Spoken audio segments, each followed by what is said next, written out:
Miss সাইকস প্রেমের সংজ্ঞা কি? শ্রী শ্রী ঠাকুর। প্রেমের মধ্যে আছে প্রেরণ, প্রিয়কে খুশি করে খুশি হওয়ার প্রবৃত্তি। প্রেরণ মানে, প্রেরণ শব্দের অর্থ হল প্রীতি, আদর বা সোহাগ করা। প্রীতি হল, প্রীতি কথার অর্থ হল এটি ভালোবাসার প্রকাশ, যেমন কাউকে আদর করে বা স্নেহ দিয়ে ভালোবেসে।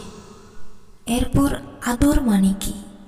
এটি একটি ভালোবাসার কাজ, যেখানে কাউকে সম্মান ও ভালোবাসার সাথে দেখা হয়। এরপর সোহাগ। সোহাগ কি? এটি একটি ভালোবাসার কাজ, যেখানে কাউকে কোমলভাবে বা স্নেহের সাথে দেখা হয়। এরপর ঠাকুর বলেছেন প্রিয়কে খুশি করে খুশি হওয়ার প্রবৃত্তি। প্রিয়কে, নিজের ভালোবাসার মানুষটাকে খুশি করে যে খুশিটা, আনন্দটা পাই, নিজে পাই, সেটার কথাই ঠাকুর বলেছেন। প্রিয়কে আনন্দ এবং খুশিতে দেখে নিজে খুশি হওয়ার প্রবৃত্তিকে বলেছেন। এরপর ঠাকুর বলেছে যে সেই সম্পদশালী যে যত ভালোবাসতে জানে। এরপর ঠাকুর বলেছেন যে প্রিয়কে খুশি করে খুশি হওয়ার প্রবৃত্তি। এরপর বলেছেন সেই সম্পদশালী যে যত ভালোবাসতে জানে। ঠাকুর বলেছেন এটাই যে সেই সম্পদশালী, সেই বড় যে ভালোবাসতে জানে।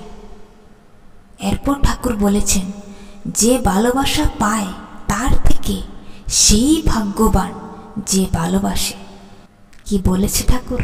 যে যে ভালোবাসা পায় তার থেকে অধিক ভাগ্যবান সেই যে ভালোবাসে, যে ভালোবাসা দেয়। যে ভালোবাসা পায় তার থেকে অধিক ভাগ্যবান সেই যে ভালোবাসা দিচ্ছে। দেখতে পেরেছ, ঠাকুর এত সুন্দর করে বলেছেন। ভালোবাসার মানুষটাকে আমরা অবশ্যই বুঝতে পারবো সে আমাকে সত্যিই ভালোবাসে কিনা, কেমন মানুষকে আমরা ভালোবাসবো। প্রেমের সংজ্ঞা কি? মিস সাইকস ঠাকুরকে জিজ্ঞাসা করেছিলেন, তখন ঠাকুর সুন্দর করে এই উত্তর দিয়েছেন। ঠাকুরের সৃষ্টি ঠাকুর জানেন। তো ঠাকুর মনুষ্যরূপে এসেছেন, হ্যাঁ, সাধারণ মানুষরূপে এসে ঠাকুর সব কিছুই তো বলে দিয়ে গেছেন। তারই তো সৃষ্টি। ঠাকুর জানবে না তো কে জানবে? এই কথা কি জানতে পারবে কোথাও? মা বাবা যে সন্তানদেরকে অল্প বয়সে দীক্ষা নেওয়ায় না, এই যে আমরা সবাই যে বলে যে অল্প বয়স কি 12 বছরের দীক্ষা হওয়া দরকার। অবশ্যই সেই ছেলেটা আর মেয়েটা যদি অল্প বয়সে দীক্ষা নেয়, তাকে ইষ্টসার্থ করা হয়, সে ঠাকুরের এই কথাগুলি জানতে পারলেও সে জীবনে কখনো ভুল করতে পারবে না। সে এই পথে চলবে, ঠাকুর যে যে পথ দিয়ে গেছেন ইষ্ট পথে চলবে, তার বিপদও আসবে না, কষ্ট দুঃখও আসবে না। মা বাবা যদি তাকে ইষ্টসার্থ করায়, হ্যাঁ, ইষ্টের পথে নিয়ে যায় সন্তানটাকে, সে এইভাবে জানলো ঠাকুরের এই কথাগুলি যদি জানতে পারে, সে কি কখনো জীবনে ভুল করতে পারে? কখনো ভুলও করবে না, যার কারণে তার কষ্ট পেতে হবে না। সে সঠিক মানুষ ধরবে। যে মাতা পিতারা বলে যে আমি আমার সন্তানকে এখন দীক্ষা নেওয়াবো না, তারা জানে না যে আমার সন্তানের মঙ্গলের জন্যই। আমার সন্তানটা যদি এখন থেকেই 12 বছর যে সময়টাতে দীক্ষা নেওয়া, সেই সময় থেকে দীক্ষা নিয়ে ইষ্টপথে চলে, তাহলে সে অন্যায় করবে না, ভুল করবে না, সঠিক পথে চলবে, ঠাকুরের মতো চলবে। তো যা তার জীবনে ফিউচারে গিয়ে কোনো কষ্টের কারণ হয়ে দাঁড়াবে না।